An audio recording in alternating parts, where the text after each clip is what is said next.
It was nearly 1 a.m. when I caught myself still editing the same slide for the 15th time. The house was quiet, the glow of my laptop the only light left on, and my eyes were burning from the strain. I told myself I'd just make it a little better, but each adjustment seemed to pull me deeper. Hours slipped away, and no one would ever notice the difference I was chasing. The soft hum of the laptop fan filled the silence, the glow against my tired eyes almost accusing me. Why are you still here? On the surface, I was just a business owner polishing a presentation. But inside, I was trapped, believing perfection was proof of my worth. If I could make it flawless, maybe I'd finally feel secure, finally feel enough. The symbol of that night was the laptop screen itself. Instead of being a tool, it became a trap.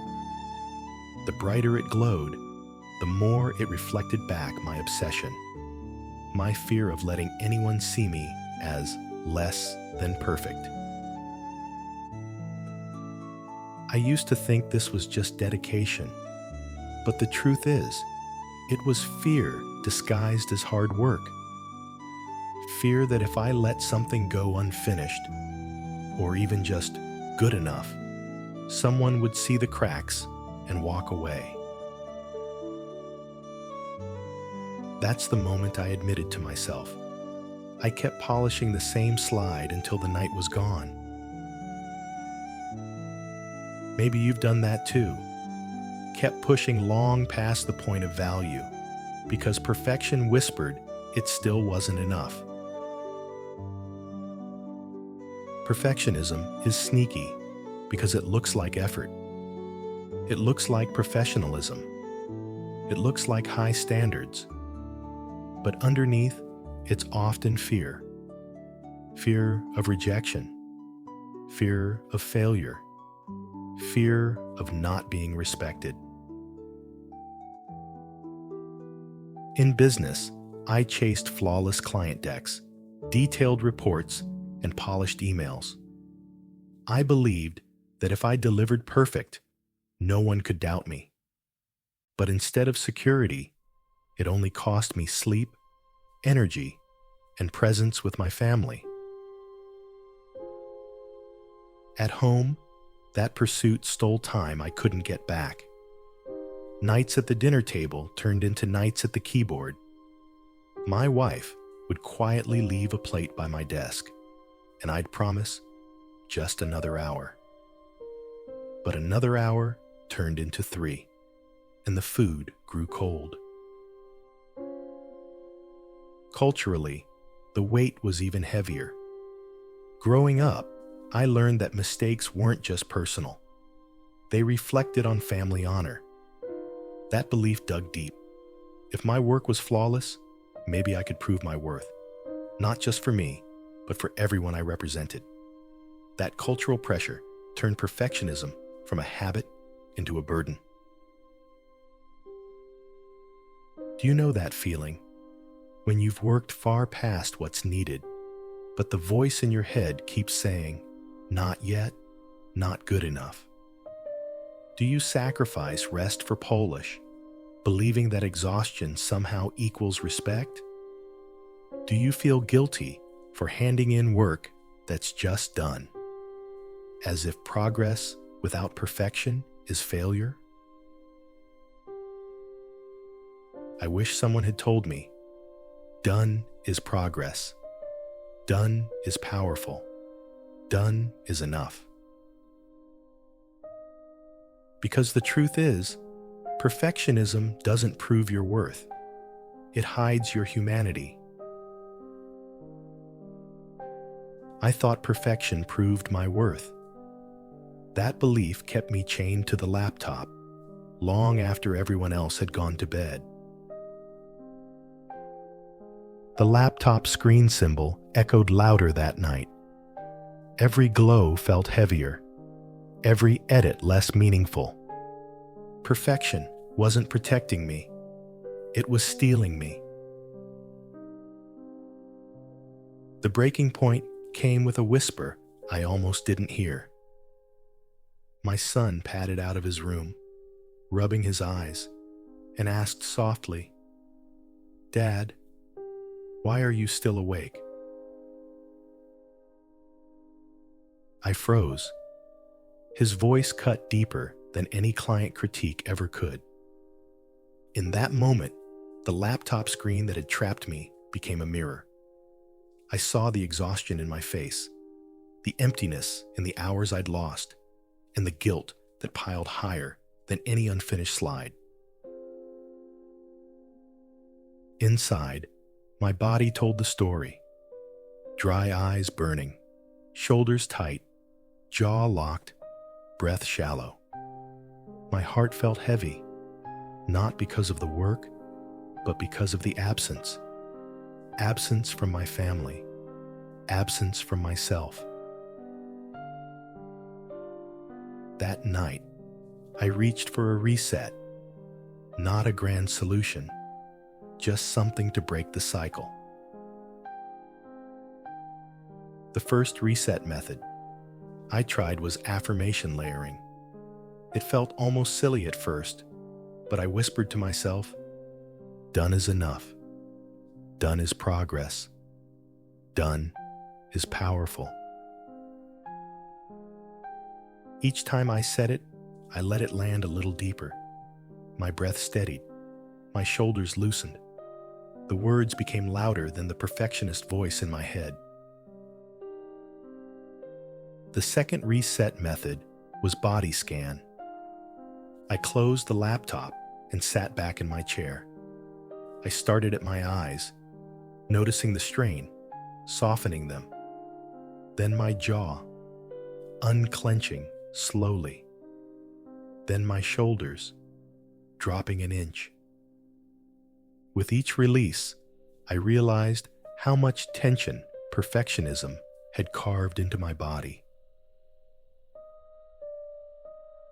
The laptop screen still glowed beside me, but it didn't own me anymore. I clicked send, closed the lid, and let the silence return. For the first time that night, I exhaled fully. That small act, sending something imperfect, unfinished in my mind, became the most powerful reset of all, because it taught me that relief lives in progress, not polish. When I walked past my son's room, I whispered back, "I'm coming to bed." And for once, I kept my word. After that reset, something shifted. I realized that perfectionism hadn't made me more valuable. It had only made me absent. My worth wasn't tied to flawless slides or spotless reports.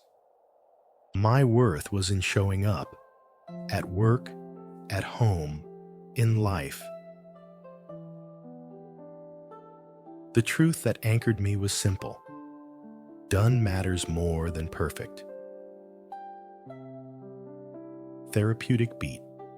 Restoring worth by valuing progress over polish. The laptop screen symbol transformed too. It was no longer a trap that reflected my insecurity. That night, it became a closing door, a boundary that let me return to presence. I sent the work, imperfect as it was, and realized progress had freed me where perfection chained me. Progress beats perfection every time. Let's practice this together. Think of one task that's been sitting in your world, something you keep polishing, postponing, or overthinking. Maybe it's an email draft. Maybe it's a report. Maybe it's a conversation. Now pause. Breathe in slowly. Unclench your jaw. Drop your shoulders. And repeat with me. Done is enough. Done is progress. Done is powerful. Feel how those words soften the grip perfectionism has on your chest. Now pick one small action, just one. Hit send. Make the call. Write the first imperfect sentence. Let it be done. At work, this practice helps you deliver without drowning. At home, it gives you back the hours you'd otherwise lose. And culturally, it frees you from the lie that only flawless effort is worthy of respect. Even one imperfect step forward is still forward. The laptop glow doesn't haunt me the same way anymore. It's still there, but it no longer traps me. Now, it's a reminder. I get to choose progress over polish.